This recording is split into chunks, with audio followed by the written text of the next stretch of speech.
May kumakalat na naman na bagong balita ngayon mga kaibigan.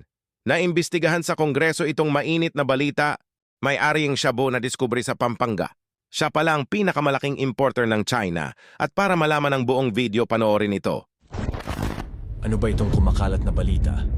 Na kaya raw pilit iniuugnay si Pangulong Marcos sa droga ngayon ay para pagtakpan at lituhin ang madla hinggil sa pagkakasangkot ng dating economic advisor ni Digong na si Michael Yang.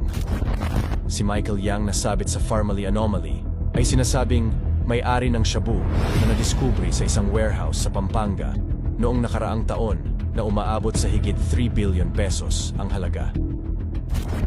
Ito ang lumalabas ngayon sa investigasyon ng Kongreso na si Ginoong Yang ang pinakamalaking importer ng droga mula China noong panahon ni Digong. Usap-usapan din na habang pinapapatay ni Duterte ang mga small-time pusher at user noon, tuloy-tuloy ang pagpapapasok daw nila ng shabu sa bansa. At hindi rin daw totoo ang war on drugs ni Digong dahil sila mismo ang may hawak ng drug trade noon. Pistado ka na, Digong!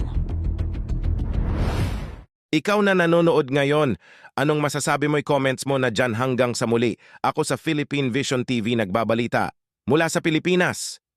Thank you.